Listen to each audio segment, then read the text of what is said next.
السلام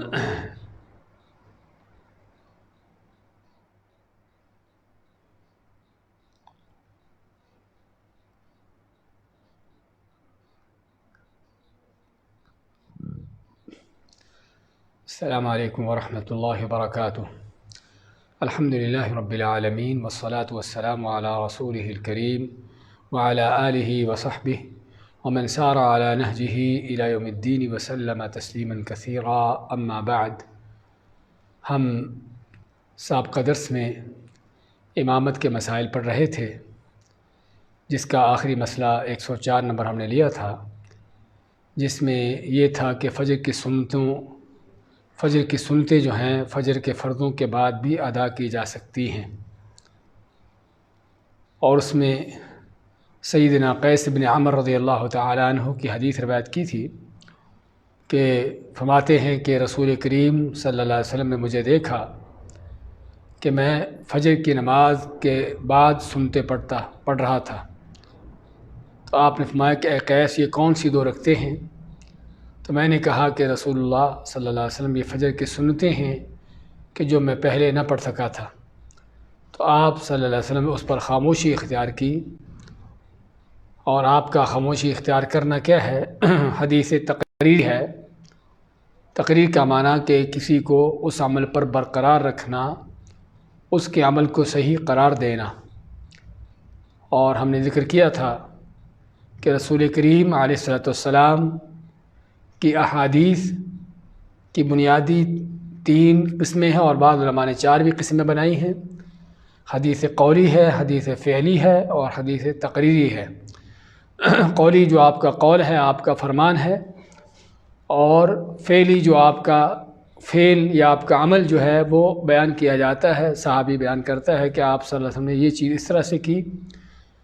اور تقریر یہ ہے کہ صحابی یا کوئی آپ صلی اللہ علیہ وسلم کے سامنے کوئی عمل کرے، کوئی چیز کرے، اور آپ اس کو اس چیز سے روکیں اور نہ منع کریں، جو اس بات کی دلیل ہوتی ہے کہ یہ چیز صحیح اور جائز ہے، کیونکہ رسول کریم علیہ السلام ناممکن ہے کہ اپنے سامنے کوئی غلط چیز دیکھیں اور اس پر خاموشی اختیار کریں۔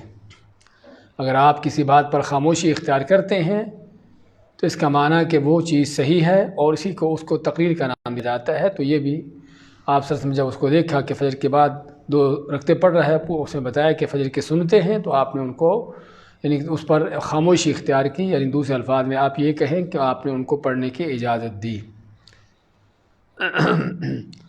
تو فجر کی سنتیں جو ہیں فجر کے فرضوں کے بعد بھی پڑھی جا سکتی ہیں، اگر پہلے نہ پڑھی جا سکی ہوں تو، اور اسی طرح سورج کے طلوع ہونے کے بعد بھی، جب سورج تھوڑا اوپر اٹھاتا ہے تو اس کے بعد بھی پڑھی جا سکتی ہیں، جس طرح کہ ترمذی کی صحیح حدیث ہے۔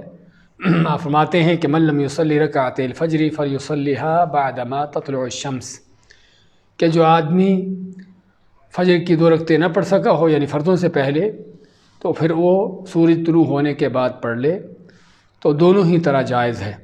لیکن جو ناجائز ہے، غلط ہے، وہ کیا ہے کہ فرضوں کے دوران فجر کی سنتیں پڑھی جائیں، کہ جس سے آپ نے روکا ہے، منع کیا ہے۔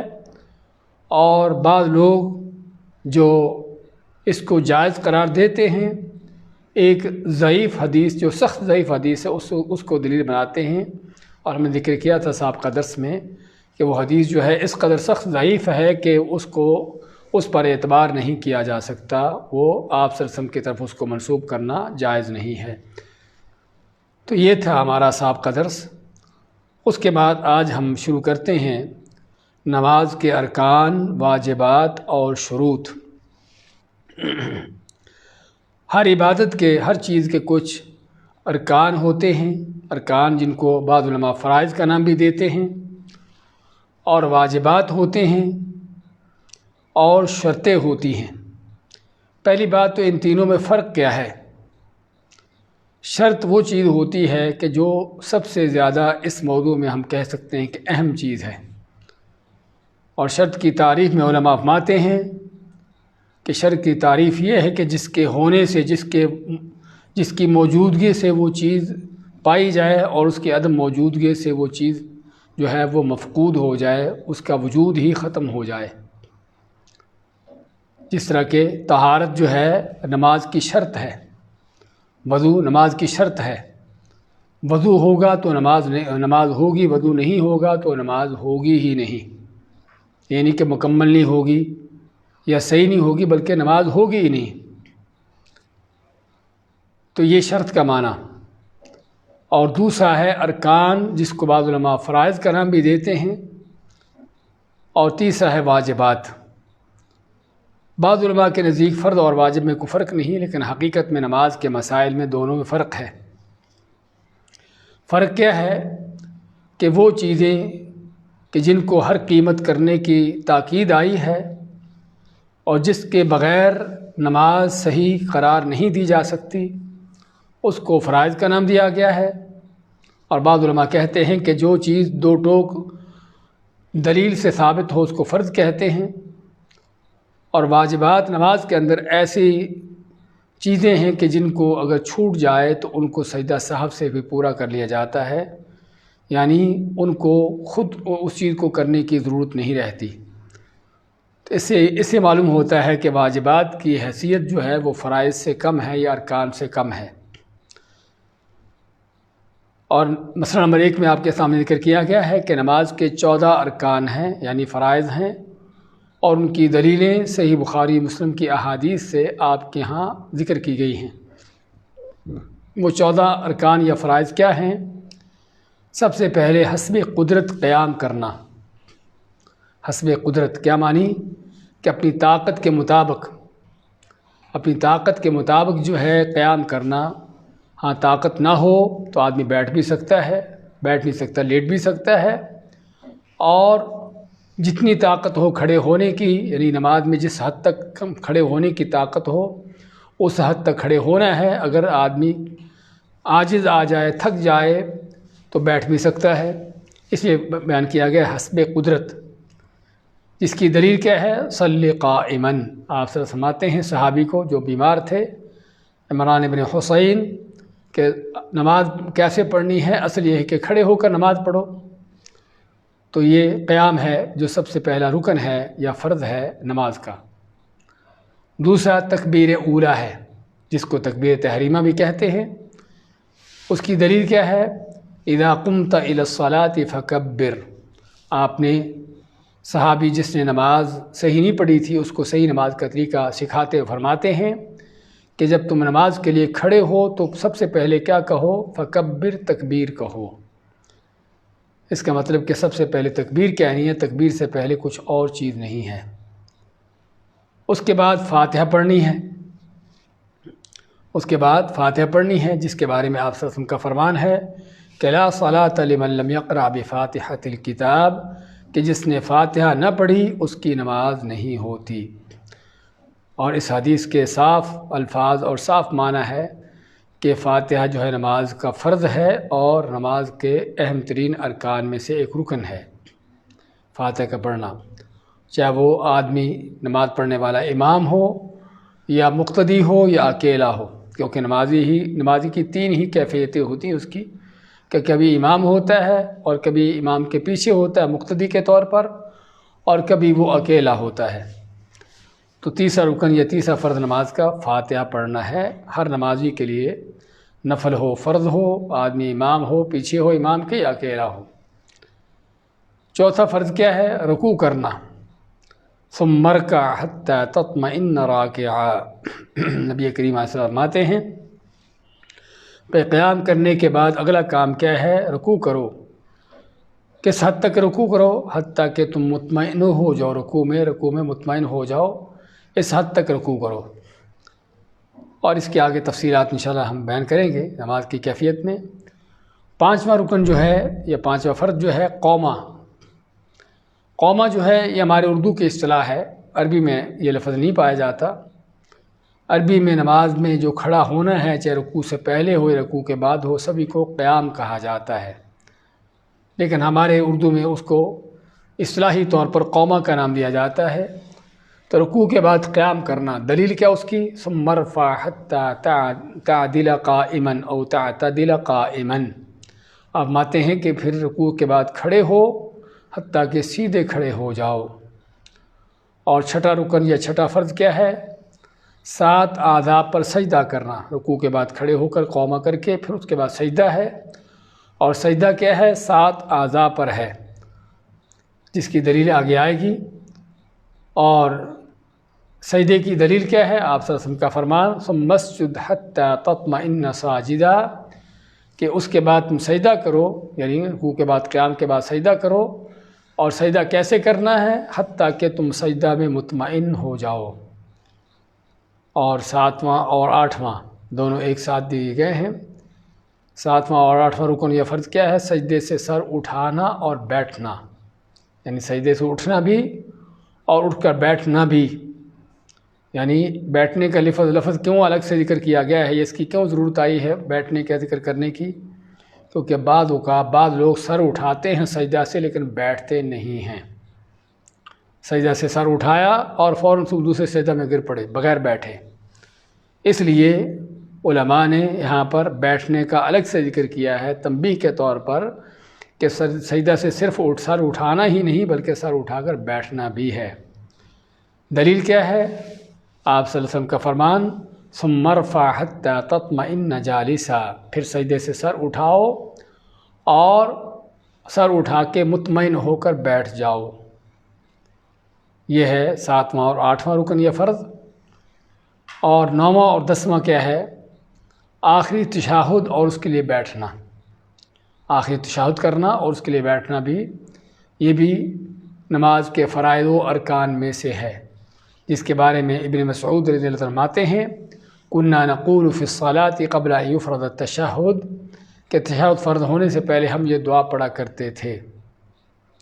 اس میں یعنی تشہد کا بیٹھنا بھی ہے تشہد میں اور دعا پڑھنا بھی ہے۔ 11واں فرض یا رکن کیا ہے؟ نبی کریم صلی اللہ علیہ وسلم پر درود پڑھنا۔ آپ پر درود پڑھنا بھی نماز کے فرائض و ارکان میں سے ہے۔ کس لیے؟ کیونکہ نبی کریم صلی اللہ علیہ وسلم نے حکم دیتے ہوئے فرمایا قولو، کہو، کیا کہو؟ اللہم صلی علی محمد وعلی آل محمد، آخر تک، جسے ہم درود ابراہیمی کا نام دیتے ہیں۔ تو نماز میں آپ صلی اللہ علیہ وسلم کے اوپر درود پڑھنا یہ بھی نماز کے فرائض و ارکان میں سے ہے۔ اور 12واں رکن دونوں طرف سلام پھیرنا، اتحیات مکمل کرنے کے بعد دونوں طرف پہلے دائیں اور پھر بائیں سلام پھیرنا۔ دلیل کیا ہے؟ نبی اکرم صلی اللہ علیہ وسلم فرماتے ہیں تحلیلہ التسلیم، کہ نماز کا اختتام کس چیز سے ہے؟ سلام پھیرنے سے ہے، جسے پتہ چلا کہ سلام پھیرنا بھی نماز کے فرائض میں سے ہے۔ آدمی تشہد پڑھ کے ویسے ہی کھڑا ہو جائے بغیر سلام پھیرے، اس کی نماز باطل ہے، کیونکہ اس نے جان بوجھ کر ایک فرض یا رکن چھوڑ دیا۔ اور 13واں رکن تمام اعمال میں اطمینان کرنا، یعنی تمام اعمال کو مطمئن ہو کر کرنا، جلد بازی نہ ہو، اس میں تیزی نہ ہو کہ جس میں آدمی اس چیز میں مطمئن نہ ہو۔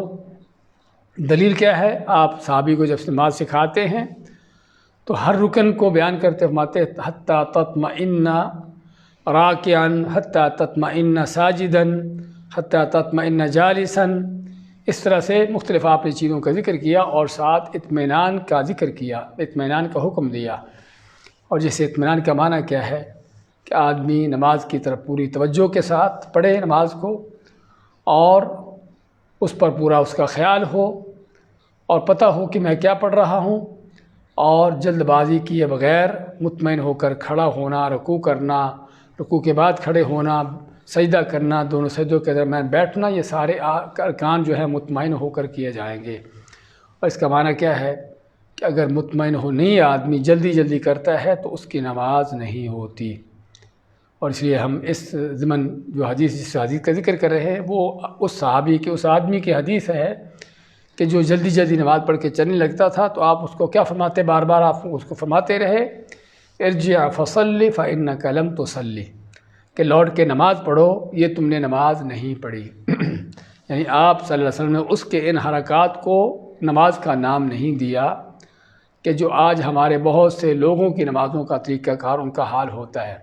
تو خیر بات کر رہے تھے کہ نماز کے اعمال کو کرتے ہوئے اطمینان سے کیا جائے، یہ بھی نماز کے ارکان اور فرائض میں سے ہے۔ اور 14واں رکن نماز کے ارکان کو ترتیب سے کیا جائے جو ترتیب احادیث میں ملتی ہے۔ وہ کیا ترتیب ہے؟ آپ سب سے پہلے تکبیر تحریمہ کہتے، اس کے بعد ثنا پڑھ کے فاتحہ پڑھتے، فاتحہ کے بعد اور سورت پڑھتے، اس کے بعد آپ قیام سے رکوع کو جاتے، مطمئن ہو کر رکوع کرتے اور رکوع کی تسبیحات جو ہم نے ذکر کی ہیں اس کے علاوہ بھی، پھر رکوع سے کھڑے ہوتے اور ساری نماز کے آخر تک، یعنی جس طرح کے نبی اکرم صلی اللہ علیہ وسلم نے نماز پڑھی ہے، جس ترتیب سے پڑھی ہے اسی ترتیب سے پڑھی جائے گی تو نماز قبول ہوگی۔ اگر کوئی آدمی قیام ہی سے سجدہ میں چلا گیا، سجدہ کر کے رکوع کرنا شروع کر دیا، اس کی نماز باطل ہے۔ کس لیے؟ کیونکہ یہ نماز کا طریقہ اللہ کے نبی صلی اللہ علیہ وسلم کا طریقہ نہیں ہے۔ اس لیے علماء نے نماز میں ترتیب اور یعنی ارکان کو اس ترتیب سے کرنا جو اللہ کے نبی صلی اللہ علیہ وسلم کی سنت ہے، آپ کا طریقہ ہے، تو یہ اس کو بھی علماء نے فرائض اور ارکان کا نام دیا ہے، جس کی دلیل آپ صلی اللہ علیہ وسلم کا فرمان ہے صلو کما رأیتمونی اصلی، کہ اس طریقے سے نماز پڑھو جس طرح تم مجھے نماز پڑھتے دیکھتے ہو۔ تو یہ تھے نماز کے فرائض و ارکان، فرائض یا ارکان جس کو نام دیا جاتا ہے۔ اس کے بعد مسئلہ نمبر 106 میں واجبات نماز 8 ہیں۔ نماز کے اندر جو واجبات ہیں وہ 8 طرح کے ہیں۔ کیا ہیں؟ تکبیر اولیٰ کے علاوہ باقی تکبیرات۔ تکبیر تحریمہ کے بارے میں ہم نے کیا کہا ہے کہ نماز کے اہم ترین فرائض میں سے ہے، ارکان میں سے ہے، جس کے بغیر نماز ہی شروع نہیں ہوگی۔ لیکن باقی نمازوں میں باقی تکبیریں جو ہیں، تکبیر اولیٰ جو ہے یہ تو ہم نے کہا ہے کہ نماز کا رکن ہے۔ باقی تکبیریں جو ہیں رکوع کو جاتے ہوئے، سجدہ کو جاتے ہوئے، سجدہ سے اٹھتے ہوئے، یہ ساری تکبیرات کیا ہیں؟ یہ واجبات ہیں۔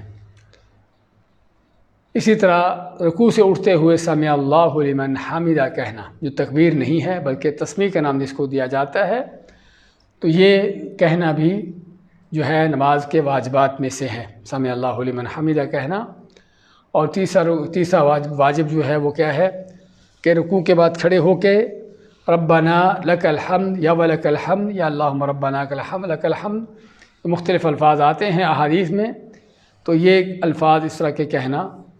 اور چوتھا واجب کیا ہے کہ رکوع میں سبحان ربی العظیم کہنا، علماء فرماتے ہیں کم از کم ایک دفعہ کہنا واجب ہے، ضروری ہے، اور اس سے زیادہ جو ہے سنت ہے، آپ 3 بار 7 بار 10 بار جو بھی جتنی بار چاہیں کر سکتے ہیں سبحان ربی العظیم۔ اور اس طرح سجدوں میں سبحان ربی الاعلیٰ، تو یہ دونوں ذکر ہیں جو رکوع اور سجدے کے ساتھ ہیں، لیکن ان کے رکوع اور سجدے کے ساتھ ہیں سبحان ربی العظیم اور سبحان ربی الاعلیٰ۔ اور جسے بتایا ہے کہ اس کو ایک بار کہنا جو ہے فرض ہے، واجب ہے، اور اس سے بڑھ کر جو باقی جو ہے وہ سنت کی حیثیت سے ہے، اور افضل اور بہتر یہ ہے کہ امام جو ہے کم از کم 10 مرتبہ یہ تسبیحات کرے۔ چھٹا واجب کیا ہے؟ دونوں سجدوں کے درمیان رب اغفر لی کہنا۔ دونوں سجدوں کے درمیان ہم بتایا تھا کہ بیٹھنا ہوتا ہے۔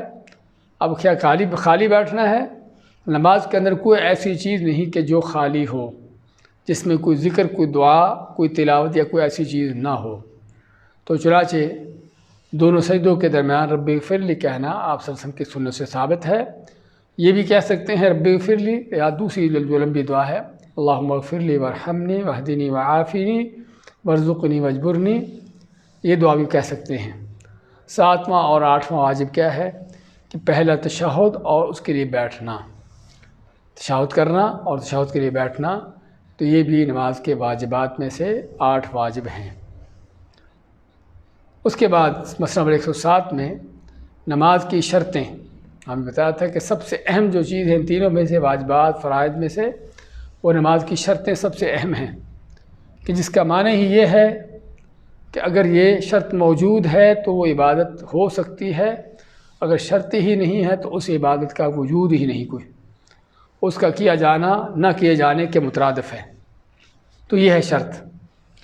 شرطیں جو ہیں کتنی ہیں نماز کے اندر؟ 9 شرطیں ہیں نماز میں، 9 شرطیں ہیں، اور ان شرطوں کا ذکر کرنے سے ہم کو اندازہ ہوگا کہ شرطوں کی حیثیت کیا ہے، یہ شرطیں کس قدر اہم ہیں۔ تو چنانچہ سب سے پہلی شرط کیا ہے؟ اسلام ہے، یعنی نماز پڑھنے والا مسلمان ہو، کوئی ہندو، کوئی سکھ، یہودی، کوئی ایسا آدمی کہ جو مسلمان نہیں ہے اور نماز پڑھے کہے کہ میں تو نماز پڑھ رہا ہوں، تو اس کی نماز کا کوئی اعتبار نہیں جب تک وہ اسلام قبول نہیں کر لیتا، کلمہ پڑھ کے توحید کا اعلان نہیں کر لیتا، اس کا اقرار نہیں کر لیتا۔ اس وقت تک اگر کوئی عبادت کر بھی رہا ہے تو اس کی عبادت کا کوئی اعتبار نہیں کیا جائے گا۔ تو پہلی شرط اسلام ہے، اور اسلام کی شرط ہم کو تھوڑا سا تنبیہ کرتی ہے، آگے ہم اس کی تفصیل میں جائیں گے تو ذکر کریں گے۔ دوسری شرط عقل ہے کہ آدمی عقل مند ہو، بے وقوف پاگل مجنون نہ ہو، بے وقوف مراد یہ پاگل دیوانہ نہ ہو۔ تیسری شرط ہے کہ ایسا بچہ ہو کو جو سمجھدار ہو، جس کو تمیز کا نام دیتے ہیں۔ چوتھی شرط طہارت ہے کہ آدمی باوضو ہو، اگر وضو کی ضرورت ہے، اگر غسل کی ضرورت ہو تو اس نے غسل کیا ہو، اگر وضو غسل کرنا ممکن نہ ہو، اس کے لیے مٹی نہ ملتی ہو تو پھر تیمم ہے۔ تو یہ طہارت ہے کہ جو نماز کے لیے شرط ہے۔ پانچویں شرط جو ہے وہ جسم کے کپڑوں اور جگہ کی پاکیزگی۔ چوتھی شرط میں اور پانچویں میں کیا فرق ہے؟ چوتھی شرط میں بیان ہے طہارت کا، اور طہارت کے لفظ جو ہے اس میں ہر طرح کی وہ طہارت شامل ہے کہ جو وضو کے لیے ہو یا غسل کے لیے ہو یا تیمم کے طور پر ہو۔ اور پانچویں میں کیا ہے؟ اس میں جسم کپڑوں اور جگہ کی پاکیزگی، یعنی وضو اور غسل کے علاوہ کہ جو دوسری طہارت ہے وہ کیا ہے کہ جسم پاک ہو، کہ جسم پر کوئی ناپاکی نہ لگی ہو، کپڑے جو ہیں پاک ہوں، کپڑے ناپاک نہ ہوں، اور جس جگہ نماز پڑھ رہے ہیں وہ جگہ بھی پاک ہو۔ تو یہ بھی شرط ہے۔ چھٹی شرط کیا ہے کہ سطر کا ڈھانپنا۔ نماز کی چھٹی شرط جو ہے وہ سطر کا ڈھانپنا۔ سطر ڈھانپنے کا معنی کہ اتنا پردہ ہو کہ جس میں آدمی کے لیے نماز پڑھنے کی اجازت ہے۔ ساتواں نماز کے وقت کا دخول ہو جانا، نماز کا وقت داخل ہو جانا، کیونکہ وقت سے پہلے اذان کہنا ناجائز ہے اور ایسی اذان کا کوئی اعتبار بھی نہیں ہوگا، اس لیے اذان جو ہے وقت کے ساتھ شروع ہو، وقت شروع ہونے کے بعد ہو، تو اس سے پہلے نہ ہو۔ آٹھویں شرط کیا ہے؟ استقبال قبلہ، یعنی قبلہ کی طرف رخ کرنا جہاں تک ممکن ہو۔ بعض اوقات آدمی ایسی کیفیت میں ہوتا ہے کہ قبلہ کی طرف رخ کرنا ممکن نہیں ہوتا، تو یہاں پر ہم جس طرح طہارت کے بارے میں کہا ہے تو یہاں پر بھی قبلہ کی طرف رخ بھی اس کا حسب امکان ہو۔ اور نویں شرط جو ہے وہ نیت ہے۔ اب آگے ہم ان 9 شرطوں کی تفصیلات میں جاتے ہیں۔ مسئلہ نمبر 108 میں پہلی شرط اسلام، یعنی نماز پڑھنے والا صحیح العقیدہ مسلمان ہو۔ کسی کافر کی نماز قبول نہیں، کسی مشرک کی نماز بھی قبول نہیں۔ جب مشرک وہ کلمے پڑھتا ہو، مسلمان کہلاتا ہو، تو یہ اہم ترین وہ نقطہ ہے جسے ہمیں یہاں سمجھنے کی ضرورت ہے، کیونکہ ہمارے ہاں بہت سے نمازی اگر ان کے عقیدوں کو دیکھا جائے تو ایسا بڑا کھلا شرک ہے کہ جس کے ہوتے ہوئے وہ مسلمان ہی نہیں سمجھا جاتا، چاہے جائے کہ اس کی کوئی عبادت قبول ہو۔ اس لیے ضرورت ہے انسان کو اپنے عقائد کا جائزہ لینے کی، اب اس کے دل دماغ کے اندر جو عقیدہ اس چیزوں کے بارے میں کوئی تصورات ان کو دیکھنے کی کہ کہیں وہ غلط تو نہیں ہے۔ تو اس لیے پہلی شرط جو ہے اسلام ہے کہ پڑھنے والا صحیح العقیدہ مسلمان ہو، کیونکہ کافر مشرک کا عمل قبول نہیں۔ اللہ تعالیٰ کا فرمان ہے وَمَا مَنَعَهُمْ أَن تُقْبَلَ مِنْهُمْ نَفَقَاتُهُمْ إِلَّا أَنَّهُمْ كَفَرُوا بِاللَّهِ وَبِرَسُولِهِ کہ ان کافروں کے منافقوں کے صدقے خیرات قبول کیوں نہ ہوئے؟ کیونکہ انہوں نے اللہ سے اس کے رسول سے کفر کیا۔ تو کفر کے ہوتے ہوئے، شرک کے ہوتے ہوئے کوئی عمل قبول نہیں ہے۔ ہاں، اگر آدمی کوئی خیرات کے کام کر رہا ہے، بندوں پر احسان نیکی کر رہا ہے لیکن کافر ہے، تو اللہ تعالیٰ دنیا کے اندر ہی اس کے ان احسانات کا اس کو بدلہ چکا دیتا ہے۔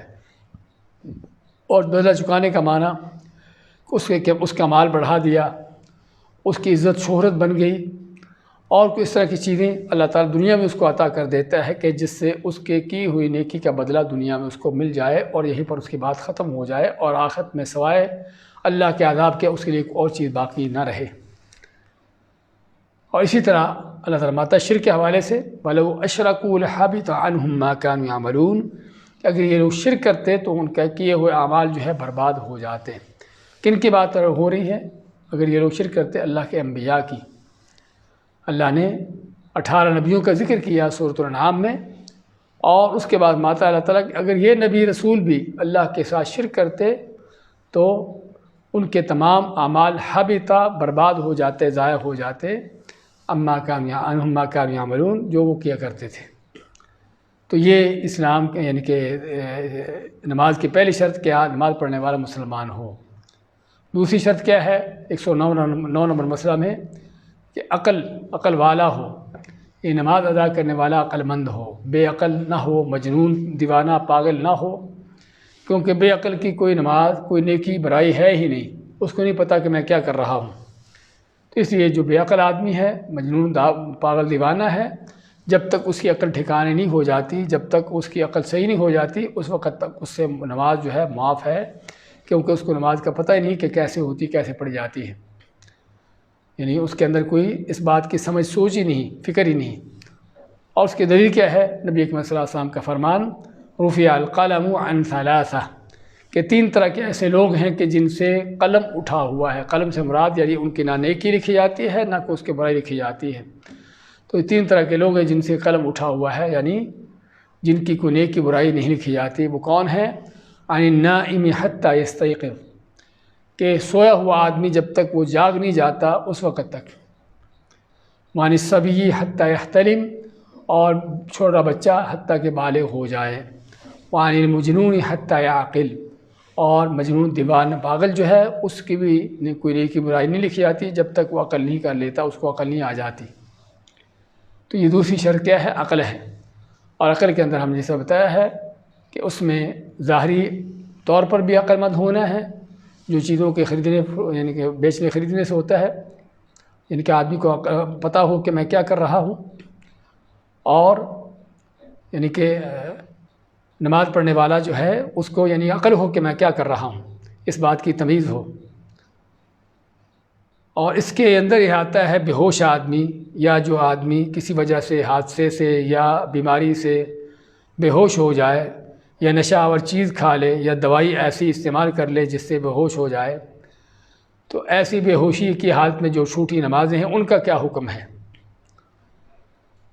یعنی ایک آدمی بے ہوش ہو جاتا ہے کسی بیماری سے، کسی حادثے سے،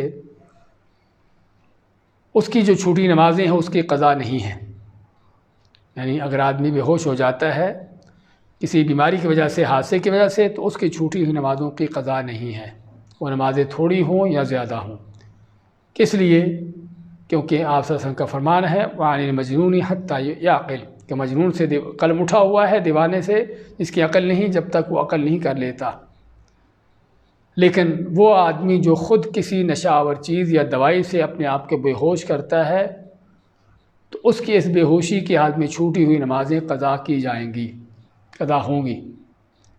یعنی بعض اوقات آدمی کوئی نشہ آور چیز کھاتا ہے کہ جس سے مدہوش ہو جاتا ہے، اس کی عقل زائل ہو جاتی ہے، یا کوئی ایسی دوائی استعمال کرتا ہے کہ جس سے بے ہوش ہوتا ہے، جس طرح کے بعض اوقات انستھیسیا وغیرہ کیا جاتا ہے۔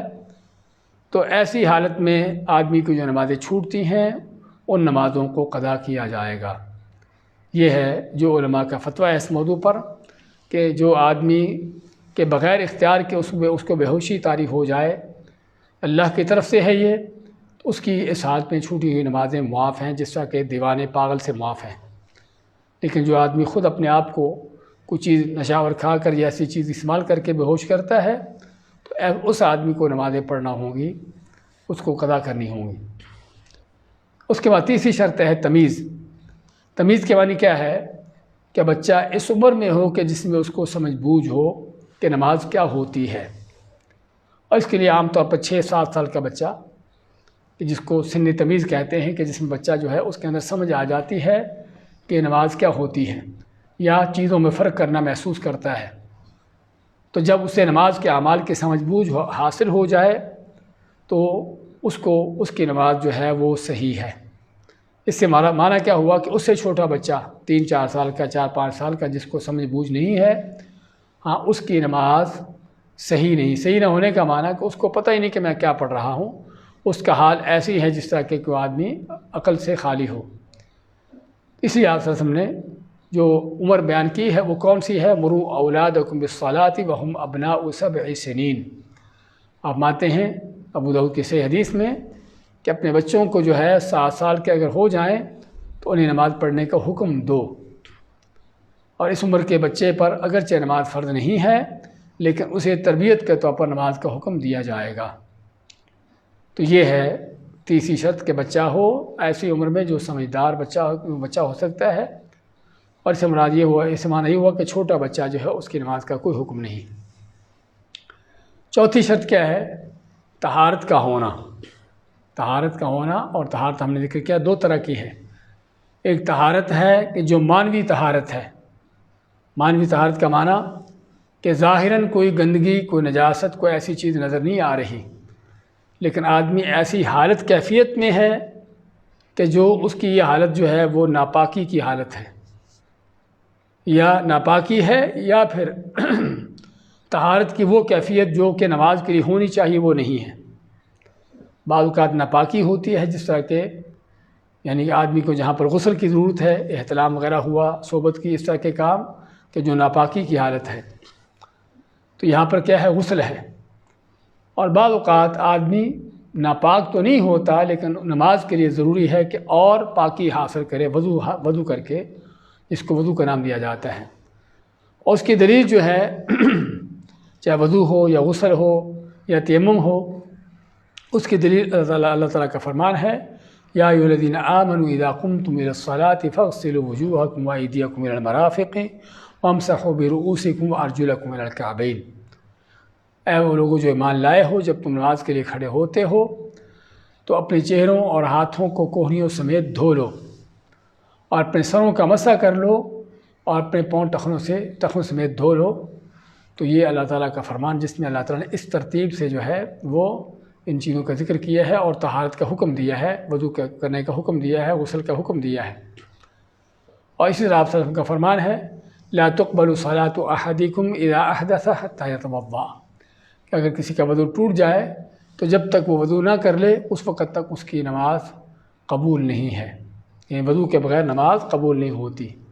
اس سے پتہ چلا کہ طہارت شرط ہے نماز کے لیے، لیکن وہ طہارت جو مانوی ہے، آگے حصی طہارت کا آگے ذکر آ رہا ہے کہ مانوی طور پر آدمی باوضو ہو، اگر وضو کی ضرورت ہے، اگر غسل کی ضرورت ہے تو غسل اس نے کیا ہو۔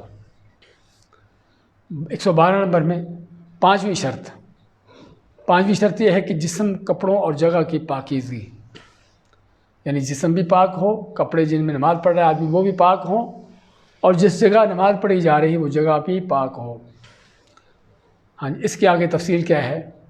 جسم کی پاکیزگی کی کیا دلیل ہے کہ جسم پاک ہونا ضروری ہے نماز کے لیے؟ اس کی دلیلیں بہت ساری ہیں، اور اس میں سے ایک حدیث کا ذکر کیا گیا ہے کہ آپ صلی اللہ علیہ وسلم قبر کے پاس سے گزرے تو آپ مائیں کہ ان دونوں قبروں والوں کو، آپ دونوں قبروں کے پاس سے گزرے تو آپ مائیں کہ ان دونوں قبروں والوں کو عذاب ہو رہا ہے، اور عذاب بھی ان کی نظر میں کوئی بڑا گناہ نہیں تھا، لیکن اگرچہ وہ گناہ بڑا ہی تھا۔ کیا تھا کہ ان میں سے ایک جو ہے وہ پیشاب کی چھینٹوں سے پرہیز نہیں کرتا تھا، یعنی ناپاکی سے بچتا نہیں تھا، تو اس چیز کی وجہ سے اس کے اوپر بھی یعنی کہ اس کو جو ہے قبر کا عذاب ہو رہا ہے، اس کو قبر کا عذاب ہو رہا ہے۔ کس وجہ سے؟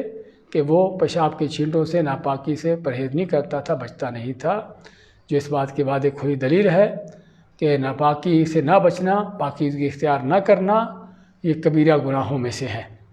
کیونکہ کبیرہ گناہ ہونے کی تعریف کیا ہے؟ کہ ہر وہ گناہ کہ جس پر دنیا میں یا قبر میں یا آخرت میں کس طرح کی وعید سنائی گئی ہے، وہ گناہ جو ہے وہ گناہ کبیرہ ہے۔ تو بات کر رہے تھے کہ جسم کا پاک ہونے کی دلیل یہ ہے۔ اس طرح کپڑوں کا پاک ہونے کی دلیل کیا ہے؟ اللہ تعالیٰ کا فرمان وَثِيَابَكَ فَطَهِّرْ، اپنے کپڑوں کو پاک رکھو۔ تو اور نماز میں علماء کا اس پر اتفاق ہے کہ جسم بھی پاک ہونا چاہیے، اور جس کپڑے میں آدمی نماز پڑھتا ہے وہ کپڑا بھی پاک ہونا چاہیے۔ تیسری شرط کیا ہے؟ یہ تیسری چیز کیا ہے طہارت کے اندر؟ وہ جسم کی پاکیزگی کی دلیل، جسم کی پاکیزگی، کپڑوں کی اور جگہ کی پاکیزگی، جس جگہ نماز پڑھ رہے ہیں۔ ہاں، جگہ کی پاکیزگی کی دلیل کیا ہے؟ اللہ تعالیٰ کا فرمان وَطَهِّرْ بَيْتِيَ لِلطَّائِفِينَ وَالْقَائِمِينَ وَالرُّكَّعِ السُّجُودِ، اور میرے گھر کو پاک کرو طواف کرنے والوں کے لیے اور قیام کرنے والے یعنی کھڑے نماز پڑھنے والوں کے لیے، رکوع اور سجدے کرنے والوں کے لیے، ان کے لیے جو ہے اللہ تعالیٰ فرماتا ہے کہ میرے گھر کو پاک کرو۔ اور یہاں پر پاکی ظاہری بھی ہے اور معنوی بھی ہے۔ تو یہ تھی دلیل طہارت کی، یعنی کہ جسم، کپڑوں اور جگہ کا پاک ہونا۔ اور جس شخص نے لا علمی سے یا بھول کر ناپاک کپڑوں وغیرہ میں نماز پڑھ لی ہو، اسے دہرانے کی ضرورت نہیں ہے۔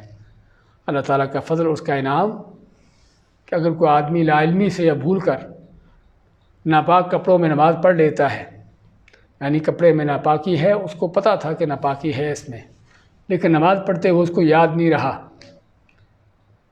اگر نماز کے دوران یاد آ جاتا ہے تو تب بھی وہ جو ہے یعنی اس چیز کو، ناپاک چیز کو اتارے گا، اس کو نکالے گا اور اپنی نماز کو جاری رکھے گا۔ لیکن اگر نماز کے بعد یہ یاد آتی ہے کہ میرے فلاں کپڑے میں ناپاکی لگی تھی اور میں اس کو اتارا نہیں تھا، اسی میں نماز پڑھ لی، تو اس کی نماز صحیح ہے، اس کو نماز دہرانے کی ضرورت نہیں ہے۔ تو یہ ہے کہ جس شخص نے لا علمی سے یا بھول کر ناپاک کپڑوں وغیرہ میں نماز ادا کر لی، پڑھ لی ہو، اسے دہرانے کی ضرورت نہیں۔ اگر نماز کے دوران ناپاکی معلوم ہو جائے یا یاد آ جائے تو دوران نماز ہی ناپاک کپڑا اتارنا، اگر ممکن ہو تو اس کو اتارنا ہوگا، اگر ممکن نہیں تو پھر جو ہے نماز کو چھوڑ کر اس کپڑے کو اتاریں، جیسا کہ نبی کریم صلی اللہ علیہ وسلم نے کیا تھا کہ آپ جوتا پہن کر نماز پڑھ رہے تھے اور صحابہ بھی آپ کے پیچھے جوتے پہن کر نماز پڑھ رہے تھے، تو آپ نے نماز کے دوران ہی جوتا اتار دیا، تو لوگوں نے بھی آپ کو جب دیکھا تو جوتے اتار دیے۔ تو آپ لوگوں سے پوچھتے ہیں نماز کے بعد کہ تم لوگوں نے جوتے کیوں اتارے؟ تو انہوں نے بتایا کہ ہم آپ کو دیکھا تھا جوتا اتارنے کا، تو اس لیے ہم نے بھی اتار دیے۔ تو آپ مانتے کہ مجھے جبرائیل نے بتایا تھا کہ میرے جوتے میں ناپاکی ہے، اس لیے میں نے اتارا ہے، اور آپ نے جہاں تک نماز میں پہنچے تھے وہیں سے آگے نماز کو جاری رکھا۔ اس سے کیا پتہ چلتا ہے کہ اگر نماز کے دوران پتہ چل جاتا ہے کہ جسم، کپڑے یا کسی چیز پر ناپاکی ہے، تو اس کو نماز کے دوران ہی اس کو چیز کو الگ کر دیا جائے اور آپ کی نماز میں جاری رہے، اور اگر نماز کے بعد یاد آتا ہے تو تب بھی اس کی نماز صحیح ہے، کیونکہ اس کو اس چیز کا علم نہیں تھا، اس چیز کو اس کو یاد نہیں تھی۔ چھٹی شرط جو ہے وہ سطر کا ڈھانپنا ہے۔ سطر یعنی کپڑا ہو، جس کے متعلق اللہ تعالیٰ کا فرمان ہے، یا بنی آدم خذوا زینتکم عند کل مسجد، اے آدم کی اولاد، ہر نماز کے وقت اپنی زیب و زینت لے لیا کرو۔ تو مرد کا سطر جو ہے وہ ناف سے گھٹنے تک ہے، ناف بھی داخل ہے، گھٹنا بھی اس میں داخل ہے، اور عورت کا سطر جو ہے چہرے اور ہتھیلیوں کے سوا پورا جسم ہے۔ اگر عورت ایسی جگہ پر ہے کہ جہاں پر صرف اس کے محرم دیکھنے والے ہیں، کوئی غیر محرم دیکھنے والا نہیں ہے، اپنا چہرہ کھول سکتی ہے، اپنے ہاتھ کھلے رکھ سکتی ہے، لیکن اگر عورت کسی ایسی جگہ پر ہو کہ جہاں پر غیر محرم ہو تو پھر اسے چہرہ بھی اور ہتھیلیاں بھی ڈھانپنا ہوں گی۔ تو اس لیے بات کر رہے تھے کہ عورت کے لیے سطر کیا ہے؟ چہرے اور ہتھیلیوں کے سوا پورا جسم ہے، تو یہ ہے سطر جس کا ڈھانپنا نماز کے اندر ضروری اور فرائض ارکان میں سے ہے۔ اور جس کو کوئی سطر ڈھانپنے کے لیے چیز نہ ملے تو اس کو جیسے بھی پھر ممکن ہو اسی طرح نماز پڑھ لے۔ مثلا نمبر 114 میں ساتویں شرط کیا ہے کہ نماز کے وقت کا داخل ہونا، نماز کا وقت داخل ہونا، کیونکہ نماز وقت سے پہلے قبول نہیں ہوتی، وقت سے پہلے نماز اگر پڑھی جائے تو وہ قابل قبول نہیں ہے۔ وقت کے بعد جو ہے قبول ہونے کی کیا دلیل ہے؟ اللہ تعالیٰ کا فرمان، ان الصلاۃ کانت علی المؤمنین کتابا موقوتا، بے شک نماز جو ہے مومن مسلمانوں پر مقررہ اوقات میں ادا کرنا فرض کی گئی ہے۔ تو اللہ تعالیٰ نے خود اس کے نماز کے اوقات مقرر کیے ہیں، تو اس وقت کے داخل ہونے کے بعد ہی نماز ہوتی ہے، اس وقت سے پہلے نماز نہیں ہوتی۔ ہاں سوائے وہ نمازیں جو جمع کی جاتی ہیں، عصر کو ظہر کے ساتھ جمع کر دیا گیا یا عشاء کو مغرب کے ساتھ جمع کر دیا گیا تو وہ ایک الگ مسئلہ ہے، ورنہ اصل یہ ہے کہ نماز وقت میں داخل ہونے کے بعد پڑھی جائے۔ اور 8ویں شرط یا 115واں مسئلہ میں استقبال قبلہ، جس طرح کہ اللہ تعالیٰ کا فرمان ہے، فَوَلِّ وَجْهَكَ شَطْرَ الْمَسْجِدِ الْحَرَامِ وَحَيْثُ مَا كُنْتُمْ فَوَلُّوا وُجُوهَكُمْ شَطْرَهُ۔ اللہ فرماتا ہے کہ تم اپنے چہرے کو مسجد حرام یا بیت اللہ کی طرف پھیرو، اور جہاں کہیں بھی تم ہو اپنے چہروں کو اسی طرف پھیرو، یعنی بیت اللہ کی طرف۔ تو یہ استقبال قبلہ کی شرط ہے، لیکن استقبال قبلہ میں لوگوں کا فرق ہوتا ہے۔ ایک وہ شخص ہے کہ جس کے سامنے کعبہ ہے تو اس کو اجازت نہیں کہ کعبے کو چھوڑ کر ادھر ادھر جو ہے منہ کر کے نماز پڑھے۔ دوسرا وہ شخص ہے کہ جو کعبے سے دور ہے لیکن مکہ کے شہر میں اس کے آس پاس ہے، تو یہاں پر ان کا قبلہ کعبے کی طرف رخ کرنا ان کے لیے ایک مشکل نہیں اور عین سمت معلوم ہو سکتی ہے۔ اور تیسرا کہ وہ لوگ جو دور دراز رہتے ہوں مشرق و مغرب شمال و جنوب میں، ان کے لیے استقبال قبلہ، ان کے لیے استقبال قبلہ کیا ہے کہ وہ صرف ان کا اس سمت کو رخ کر لینا کافی ہے۔ یعنی کوئی آدمی مشرق میں رہتا ہے، اس کا قبلہ کس طرف ہے؟ مغرب میں ہے، تو اس آدمی کا صرف مغرب کی طرف رخ کر لینا کافی ہے۔ عین یعنی کہ بہت باریکی کے ساتھ یہ پہچاننا کہ قبلہ اتنے سینٹی ادھر ہے یا اتنے سینٹی ادھر ہے، اس کی ضرورت نہیں ہے۔ آپ صلی اللہ علیہ وسلم نے کیا فرمایا؟ ما بین المشرقی والمغربی قبلہ۔ مدینہ جو ہے وہ مکہ کے چونکہ جنوب کے اپنے شمال سائڈ پہ ہے، مکہ کے شمال میں ہے، تو آپ مانتے ہیں کہ ادھر مشرق ہے ادھر مغرب ہے، اس کے درمیان قبلہ ہے۔ آپ نے یہ نہیں فرمایا کہ تم بالکل باریکی اس کے ساتھ معلوم کرو کہ قبلہ کی سمت کیا ہے۔ تو یہ ہے قبلہ کی طرف کرنا۔ ہاں یہ فرض ہے، نماز کے ارکان میں سے ہے، یا بلکہ شرط ہے نماز کی، لیکن اس میں کیا ہے، اگر آدمی ایسی کیفیت میں ہو کہ جس میں اس کو قبلہ کی طرف رخ کرنا ممکن نہ ہو تو اس سے پھر قبلہ ساقط ہو جاتا ہے۔ اس طرح کے بعض اوقات یعنی کہ لمبی فلائٹ ہوتی ہے اور نماز کا وقت داخل ہو جاتا ہے اور نماز کا وقت جہاد میں ہی ختم ہو جائے گا، تو کیا آدمی نماز نہ پڑھے؟ ہاں ایسی حالت میں اس کو نماز پڑھنا ہوگی۔ نماز پڑھنے کے لیے اگر اس کو جگہ ملتی ہے کہ جہاں پر صحیح طور پر نماز پڑھ سکے تو اچھی بات ہے، ورنہ اپنی سیٹ پر بیٹھے بیٹھے ہی جدھر بھی اس کا رخ ہوگا وہ نماز پڑھ سکتا ہے، اس کو پڑھنا چاہیے بلکہ۔ تو یہ ہے اگر مجبوری کی حالت ہے۔ اور اس کے ساتھ ساتھ نفل کی ایک کیفیت جو ہے، نفل میں قبلہ کی طرف رخ کرنا اگر آدمی سواری پر ہو تو ضروری نہیں ہے، بلکہ اگر سواری پر بیٹھے بیٹھے اس کے جدھر بھی منہ ہو اور نفل نماز پڑھنا چاہتا ہو تو نفل پڑھ سکتا ہے۔ تو یہ ہے استقبال قبلہ کے حوالے سے۔ اور یہ بھی کہ اگر کسی شخص نے قبلہ کی سمت معلوم کیے بغیر ہی نماز ادا کر لی تو اس کو بعد میں پتہ چلا کہ اس کا قبلہ صحیح نہیں تھا، تو اس کو نماز کو دہرانا ہوگا۔ یعنی یہاں پر بھی یہی اسی مسئلے سے اٹیچ کہ اگر کوئی آدمی قبلہ کی طرف کرنے کے لیے کوشش نہیں کرتا، پوچھا نہیں، ایسے ہی منہ اٹھایا اور نماز پڑھ لی اور بعد میں پتہ چلا کہ اس نے قبلہ کی طرف رخ کر کے نماز نہیں پڑھی، تو اس کی نماز باطل ہے، صحیح نہیں، اس کو نماز کو دہرانا ہوگا۔ لیکن اگر قبلہ معلوم کرنے کی کوشش کی اور پھر غلطی ہو گئی، بغیر قبلہ کی نماز پڑھ لی، تو ایسی حالت میں اس کو نماز کو دہرانے کی ضرورت نہیں ہے۔ 9ویں شرط نیت ہے۔ نیت کا معنی دل کا ارادہ ہے کہ آدمی دل سے نیت کرے، اور نیت کے الفاظ کہنا زبان سے یہ سنت کے خلاف ہیں۔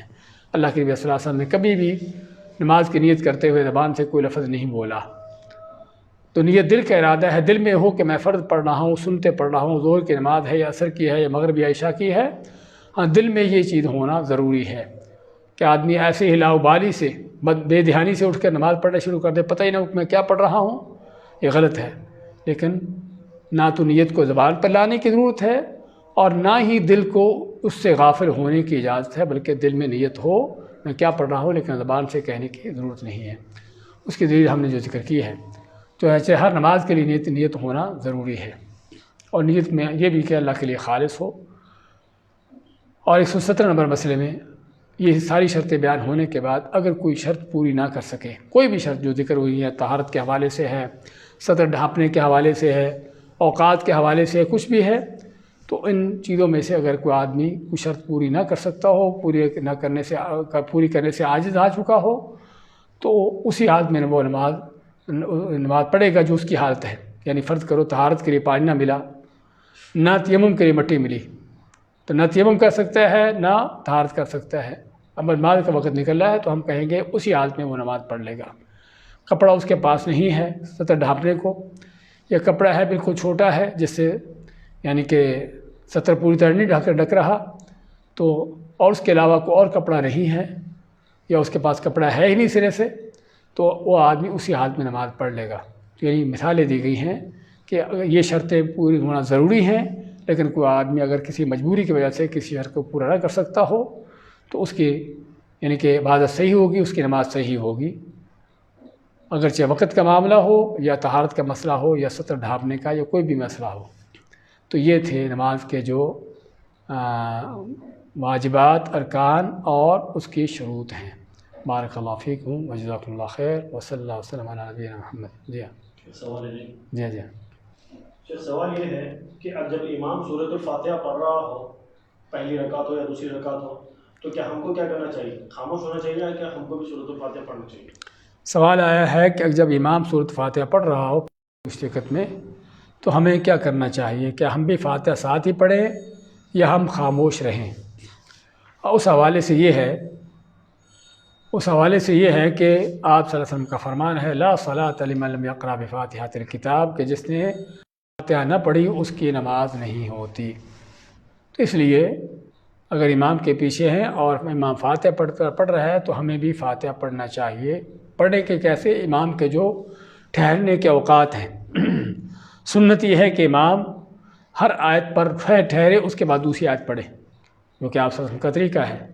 تو ہم امام کے یہ وقفے جو ہیں اس کے ٹھہرنے کے جو سکتات ہیں اس میں فاتحہ پڑھ سکتے ہیں، اور اگر یہ نہیں بھی تب بھی امام کے ساتھ ساتھ پڑھ سکتے ہیں۔ جس طرح کہ ابو ہریرہ رضی اللہ تعالیٰ سے پوچھا گیا کہ اگر امام ہمیں فاتحہ پڑھنے کا وقفہ نہیں دیتا تو انہوں نے فرمایا کہ امام کے ساتھ ہی پڑھتے رہو، دل میں پڑھتے رہو۔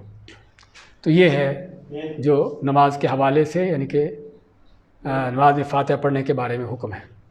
بارک اللہ فیکم وجزاکم اللہ خیر وصلی اللہ وسلم علی نبینا محمد۔ دوسرا سوال یہ ہے جی کہ سجدے میں ہم کیا کوئی بھی لینگویج میں دعا کر سکتے ہیں؟ سجدہ میں دعا جو ہے، اصل تو یہ ہے کہ نماز میں جتنے بھی اذکار ہیں، جو بھی دعائیں ہیں، سبھی عربی زبان میں ہونا چاہیے، اور یہی رسول کریم صلی اللہ علیہ وسلم سے ثابت ہے۔ اس کے خلاف کوئی دوسری چیز ہمیں نہیں ملتی کہ آپ نے کسی اور زبان میں، آپ نے خود تو ممکن نہیں تھا کہ آپ کسی اور زبان میں نماز میں کوئی چیز پڑھتے، لیکن آپ کے صحابہ تھے۔ سلمان فارسی ہیں، فارسی زبان کے، صہیب رومی ہیں، بلال حبشی زبان ان کی ہے۔ تو ہم اس طرح کے صحابہ کو جانتے ہیں کہ جو غیر عرب تھے، لیکن ہمیں نہیں معلوم کہ آپ صلی اللہ علیہ وسلم ان کو کوئی نماز میں کوئی ذکر کرنے کی اجازت دی ہو جو غیر عربی میں ہو۔ تو اصل تو یہی کہ نماز کے جتنے بھی اذکار دعائیں ہیں وہ عربی زبان میں ہو، چاہے وہ سجدہ میں ہو یا رکوع کسی وقت میں۔ لیکن بعض علماء کہتے ہیں کہ جس آدمی کو عربی نہ آتی ہو وہ پھر دعا کرتے ہوئے غیر عربی میں بھی دعا کر سکتا ہے مجبوری کے تحت۔ بارک اللہ فیکم وجزاکم اللہ خیر۔